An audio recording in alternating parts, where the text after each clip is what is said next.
Hi everyone, welcome to Crack and Conquer English. My name is Zubair and in this video we are going to talk about some idioms. So first idiom हमारे पास है वो है bring down the house, जिसका मतलब है बहुत ही ज्यादा applause मिलना, तारीफ मिलना या फिर बहुत ही अच्छा कोई जोक क्रैक कर देता है तो उसके लिए हम बोलते हैं bring down the house. Usually हम इसको यूज करते हैं या कॉन्सर्ट के लिए या फिर किसी शोज वगैरह होते हैं उनके लिए, ठीक है। तो इसका मतलब होता है बहुत ही ज्यादा अप्लोज मिलना या बहुत ही ज्यादा वाह वाही मिलना, ठीक है। फॉर एग्जाम्पल जैसे हम बोलते हैं ना आग लगा दी, वो डांस वाले शोज होते हैं, तो वो यही इडियम है जिसका मतलब इंग्लिश में होता है ब्रिंग डाउन द हाउस, ठीक है।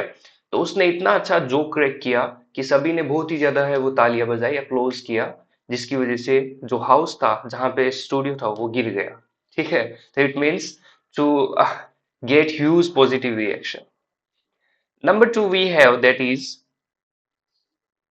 Beat or flog a dead horse. इसका मतलब होता है कोई भी डेड हॉर्स है उसको हम बीट कर रहे हैं या फिर फ्लॉग कर रहे हैं, मतलब हुआ to waste effort on something when there is no chance of succeeding. कोई चांस नहीं है सक्सीड होने का, फिर भी हम अपने एफर्ट है वो क्या कर रहे हैं, वेस्ट कर रहे हैं. सो इस इडियम का मतलब होता है अपने एफर्ट को वेस्ट करना ऐसी चीजों में जिसका कोई चांस नहीं है सक्सीड होने का.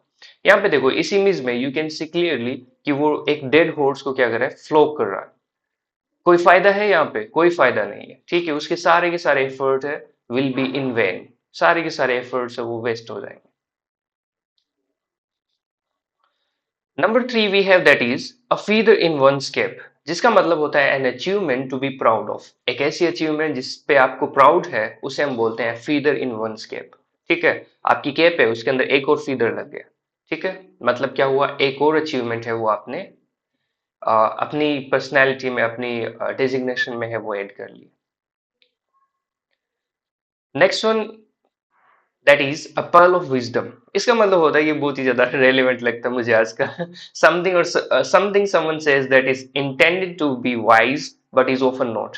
आजकल लोग बहुत ज्यादा वाइज साउंड करने का ट्राई करते हैं, जो भी वो बोलते हैं उन्हें लगता है कि that is a pearl of wisdom, but actually वो उतना ज्यादा वाइज होता नहीं, ठीक है। ये बहुत ही रेलेवेंट है, बहुत ही ज्यादा क्या है, रिलेटेबल है, आप इसे रिलेट कर सकते हो. सो आप देख सकते हो बहुत सारे लोग हैं वो बहुत ज्यादा एडवाइस करते हैं, कुछ बोलते हैं क्या साउंड करने के लिए, वाइज साउंड करने के लिए, बट उनकी बात है वो उतनी ज्यादा वाइज होती नहीं. Moving along we have that is follow suit. Follow suit का मतलब होता है to do the same thing as someone else, किसी को एग्जैक्टली डिटो कॉपी करना, that is called follow suit. यहाँ पे फुट स्टेप्स पे चलना, उसको एकदम डिटो कॉपी करना, that is called follow suit. Next one is vote with your feet. यहाँ पे आप वोट कर रहे हो बट विद योर फीट, और वो भी क्या शो करने के लिए, डिसअप्रूवल शो करने के लिए. To show disapproval by leaving or not supporting, ठीक है। You are voting with your feet, you are voting with your feet, ठीक है, आप पीछे हट रहे हो. टू शो डिसअप्रूवल, लीविंग आप छोड़ रहे हो कोई चीज, सपोर्ट नहीं कर रहे हो, है ना। तो इसे याद रख लेना, वोट विद योर फीट मतलब पीछे हट जाना, मतलब to show disapproval. Next one we have that is verbal diarrhea. Diarrhea, you all know, diarrhea means loose motion. Indian English में इसे बोलते हैं loose motion, standard English में इसे बोलते हैं diarrhea. ठीक है. Verbal means to talk or something related to speech. तो इसका मतलब हो गया to talk continuously or too much. मतलब verbal diarrhea. Easy है, याद रह जाएगा. Diarrhea में क्या होता है? ठीक है. Same चीज यहाँ पे है. मतलब continuously talk or too much. Next one is this word is really interesting. This idiom is really interesting, I guess. The correct pronunciation of this idiom is double entendre. ये तो है इसका करेक्ट प्रोनाउंसिएशन, अब आपको जैसे याद रखना है रख लीजिए, ठीक है। बट करेक्ट प्रोनाउंसिएशन इसका यही है, डुबल एंटांड्रे, ठीक है। इसका मतलब होता है एक फ्रेज या फिर एक वर्ड जिसको दो तरीके से समझा जा सकता है, जिसमें एक है वो क्या होता है, सेक्सुअल होता है, ठीक है। तो ये क्या है, डुबल एंटांड्रे, ठीक है. Very funny, I guess it sounds. Next one, dirt cheap. कोई चीज है वो बहुत ही ज्यादा चीप है तो उसको हम बोल सकते हैं इट इज डर्ट चीप, मतलब very very cheap. Next one we have that is Gordian knot. ऐसी सिचुएशन या फिर प्रॉब्लम जो बहुत ही ज्यादा डिफिकल्ट है, ठीक है, जैसा कि आप यहाँ पे देख सकते हो, is very confuse, he doesn't know how to solve this problem, है ना। बहुत ही ज्यादा मतलब भसड़ हो चुकी है, उसको समझ नहीं आ रहा है इसको सिचुएशन को सोल्व कैसे करना है, डील कैसे करना है, he doesn't know how to deal with this situation. So ऐसी प्रॉब्लम जो क्या है, बहुत ही ज्यादा गोडियन है, बहुत ही ज्यादा सीरियस है, डिफिकल्ट है, तो ऐसी नॉट मतलब वो गांठ बहुत ही ज्यादा सीरियस है, उसे पता नहीं अब इसको कैसे अनटाई करना है, ठीक है। सो अ डिफिकल्ट प्रॉब्लम और situation is called Gordian knot. Next one, have a conniption fit. Have a conniption fit का मतलब होता है टू बी वेरी एंग्री और अपसेट, ठीक है। सो कोई इंसान है, वो क्या है, बहुत ही ज्यादा एंग्री है या फिर अपसेट है, तो हम बोल सकते हैं he has a conniption fit. Alright, moving along, nip in the bird, इसका मतलब होता है to stop something before it becomes serious. कोई चीज है वो सीरियस हो, उससे पहले ही उसे दबा दिया जाए, उससे पहले उसे खत्म कर दिया जाए, that is called nib in the bird. मतलब कोई चीज है वो सीरियस होने से पहले, वो बढ़ने से पहले, ग्रो करने से पहले उसको वहीं पे रोक दिया जाए, that is called nib in the bird. Next idiom we have that is like a shake on a rock. That means very obvious or exposed completely or alone. इसके दो मतलब होते हैं, ठीक है। एक है वेरी obvious और exposed, कोई चीज है वो एकदम obvious है, exposed है। सेकंड मीनिंग होता है completely alone। तो कोई इंसान है वो completely alone है, तो हम बोल सकते हैं he is like a shake on a rock। या फिर कोई चीज है वो बहुत ही ज्यादा obvious है, तो हम बोल सकते हैं it is like a shake on a rock।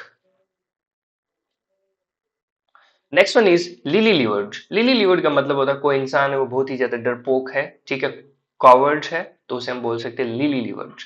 Lily livered means cowardly, ठीक है, कायरता से, to not show brevity, brave नहीं है, if somebody is not brave तो हम क्या बोल सकते हैं उसको, lily livered. Next one is call it a day. Call it a day का मतलब होता है to stop working for the day. कोई काम है वो आप खत्म कर रहे हो, तो उसके लिए हम बोल सकते हैं let's call it a day. आपने बोला आज इतना ही पढ़ेंगे बस, ठीक है, या फिर आज इतना ही काम करेंगे, ठीक है, तो हम उसको बोल सकते हैं let's call it a day. मतलब we are saying let's stop working for the day. Next one we have that is get the jitters. इसका मतलब होता है to feel nervous. For example, जब भी हमें एक पोडियम पे बोलने के लिए बोला जाता है या फिर हमें कुछ क्वेश्चंस पूछे जाते हैं, तो हम क्या करते हैं, समटाइम्स वी गेट नर्वस, ठीक है, तो हम इसको ऐसे भी बोल सकते हैं whenever I am asked to speak on any topic I get the jitters।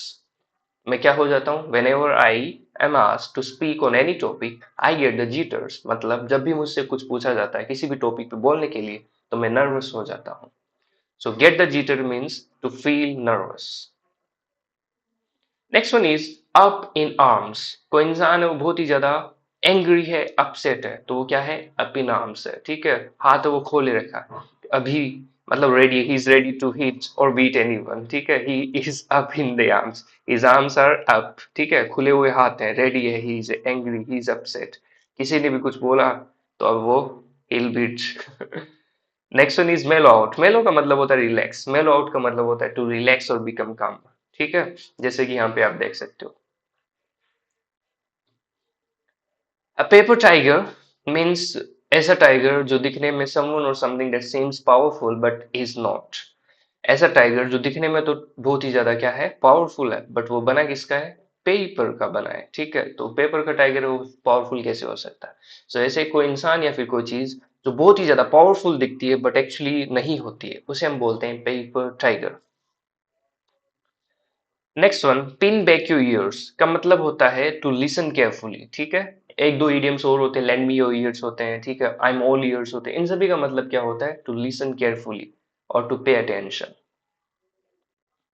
Next one, at the drop of a hat. At the drop of a hat का मतलब वो जैसे ही ड्रॉप है वो हेट वो ड्रॉप हुई, इमीडिएटली उन्होंने उठा ली, ठीक है, तो क्या किया, इमीडिएटली। इमीडिएटली मतलब विदाउट डिले, ठीक है, तो कोई काम है वो आप कर रहे हो eight the drop of a hate, मतलब आप इमीडिएटली कर रहे हो।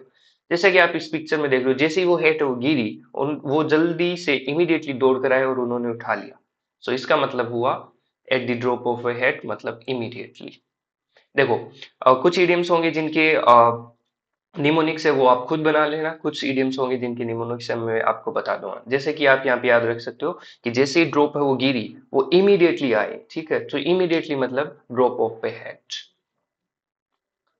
Have an axe to grind, इसका मतलब होता है to have a hidden personal motive, ठीक है, तो किसी के भी खुद के पर्सनल मोटिव है, तो उनके पास क्या है, they have an axe to grind, ठीक है, तो वो अपनी जो कुल्हाड़ी है उसको क्या करना चाहते हैं, ग्राइंड करना चाहते हैं। वो अपने जो मोटिव है, अपने जो पर्सनल चीजें हैं उनका वो पहले सोच रहे हैं, थोड़ा सा सेल्फिश बिहेव कर रहे हैं वो। लाफिंग स्टॉक का मतलब होता है someone everyone makes fun of. हमारे ग्रुप में भी होता है ना, हर एक ग्रुप में होता है कोई ना कोई फ्रेंड होता है जिसपे हम सब हंसते हैं, ठीक है। सो हंसी का पात्र होता है, उसे हम बोलते हैं लाफिंग स्टॉक। ऐसा इंसान जिसपे हंसा जा सके या फिर जिसका सभी मजाक बनाते हैं। पे ओवर दी odds का मतलब होता है टू पे टू मच, बहुत ज्यादा पैसे पे करना, उसे हम बोलते हैं pay over the odds।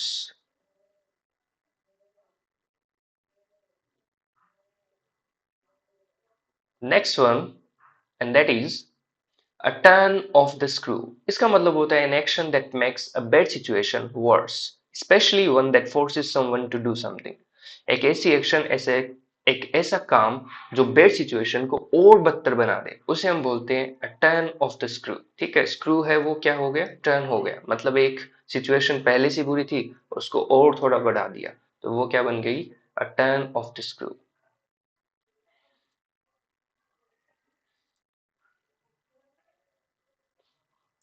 Next one, a white elephant, something expensive but useless, ठीक है।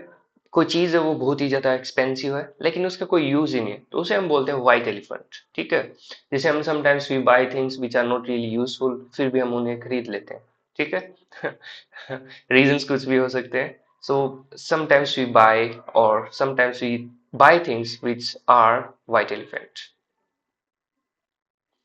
एप्पल्स एंड ऑरेंजेस, इसका मतलब होता है two things that can not be compared, ठीक है। एप्पल को आप ऑरेंजेस से कंपेयर नहीं कर सकते, सिमिलरली आप एक शू को किसी लेस से कंपेयर नहीं कर सकते। तो दो चीजें होती है वो डिफरेंट काइंड की होती है, उनको हम कंपेयर नहीं कर सकते।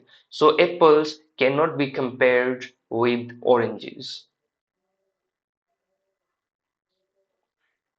Next one is kettle of fish. Kettle of fish का मतलब होता है a very difficult and annoying situation, ठीक है। सो ऐसी सिचुएशन वो क्या है, बहुत ही ज्यादा annoying है, बहुत ही ज्यादा डिफिकल्ट है, उसे हम बोलते हैं kettle of fish. Stand every now, इसका मतलब होता है आपने बिल्कुल अच्छे से ट्राई किया, आप अपने हर एक एफर्ट को, अपनी जो भी आपकी करेज है उसको मस्टर कर रहे हो, बहुत ही ज्यादा ट्राई कर रहे हो, आपने कोई भी नर्व है वो क्या नहीं छोड़ी है, बाकी नहीं छोड़ी है, मतलब हर एक तरीके से आपने एफर्ट किया है। You are trying very hard, और you are trying very hard to do whatever is possible there, ठीक है। स्टैंड एवरी नर्व का मतलब हुआ टू ट्राई वेरी हार्ड, कोई भी चीज के अंदर आप अपना पूरा का पूरा एफर्ट डाल रहे हो, उसको आप बहुत ज्यादा अच्छे से ट्राई कर रहे हो करने का, वेरी हार्ड ट्राई कर रहे हो, that means strain every nerve. At sea, at sea का मतलब यहाँ पे you can see at, you can see in this picture, at sea means confused और लॉस्ट, ठीक है। आप सी के बीच में हो, पता नहीं अब कहाँ जाना है, you are lost, completely lost.